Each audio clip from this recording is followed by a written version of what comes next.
Here's something nobody told me in my 20s.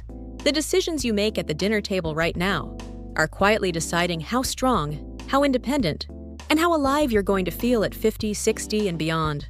Not dramatically, literally, based on actual science. Most people think muscle loss is something that happens to old people, but the research tells a completely different story.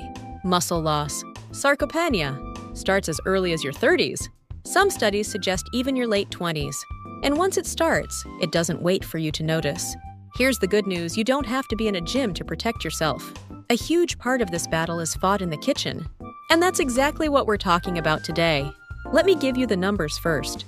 According to research in the Journal of Cachexia, Sarcopenia, and Muscle, the average person loses 3 to 8% of their muscle mass every decade after 30. After 60, that rate accelerates. And it's not just about looking less toned. Muscle is metabolic currency.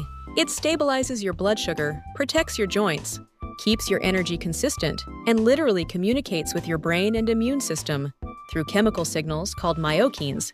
When muscle shrinks, that whole system gets quieter.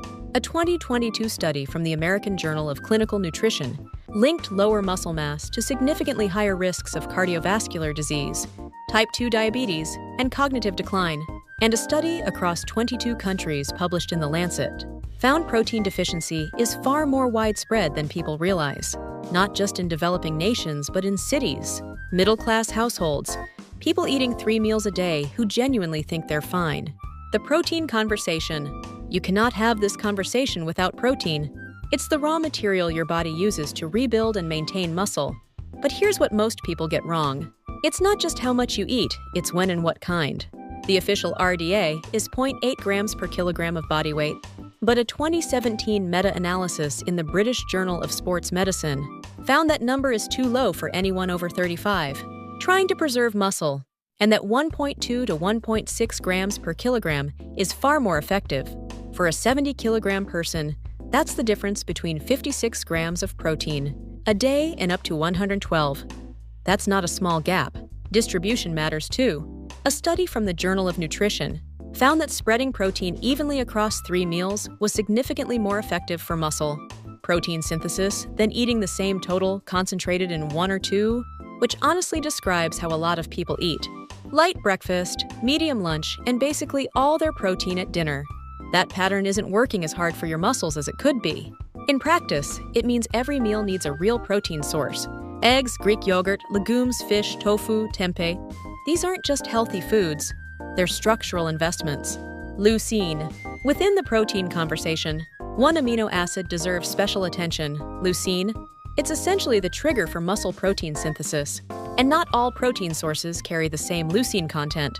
Research from Maastricht University found that older adults need a higher leucine stimulus than younger adults to get the same muscle-building response, meaning protein quality becomes more important as you age, not less.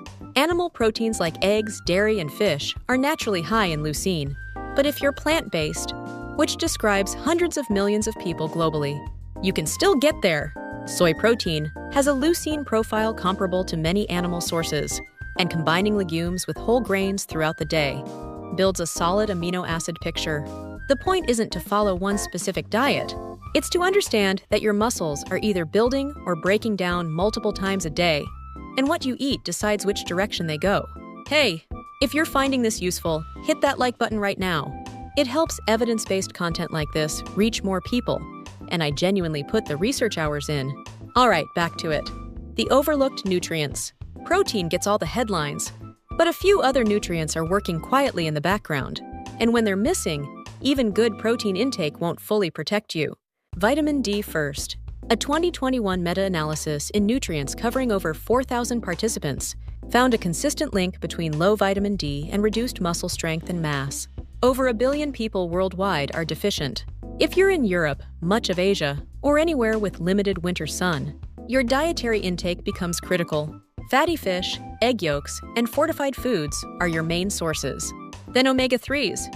A 2011 study in the American Journal of Clinical Nutrition found that omega-3 supplementation significantly boosted muscle protein synthesis, even in older adults. Fatty fish, walnuts, flaxseed, chia seeds, these are doing more for your muscles than most people realize. And magnesium, probably the most underrated of all.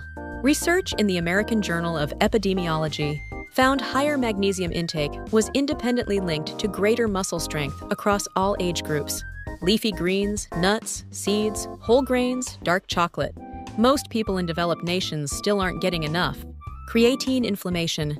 2 more things worth knowing. First, creatine. And I know most people think gym supplement, but a 2017 review in the Journal of the International Society of Sports Nutrition found that creatine supplementation, even without exercise, helps maintain muscle mass and functional strength. A McMaster University study found older adults who took creatine retained significantly more lean muscle than those who didn't, independent of any training. You also get it naturally from red meat and fish, so if you eat very little of either, that's worth knowing. Second, chronic low-grade inflammation. It's called inflammaging, and it directly interferes with muscle protein synthesis as we get older. A 2020 study in the Journal of the American Geriatric Society found that people who followed an anti-inflammatory dietary pattern, essentially Mediterranean-style eating, had significantly better muscle, mass, and physical performance in middle age and beyond. More olive oil, colorful vegetables, legumes, fatty fish, less ultra-processed food, less refined sugar. This isn't niche advice. It's one of the most globally consistent findings in nutritional science. Here's what I want you to take away. You are not powerless over how your body ages. The gym is great, but the kitchen is where a huge part of this is decided. And you get 3 chances every single day to either feed your muscle or let it quietly slip away. It doesn't have to be expensive. It doesn't require a supplement stack. It just requires understanding what your body actually needs and giving it that consistently over time. You're not just eating for today. You're eating for the person you're going to be in 20 years. And that person is worth feeding well. If you want more content like this, real science explained like a conversation, subscribe. I'd genuinely love to have you here for the next one. Take care of yourself. See you soon.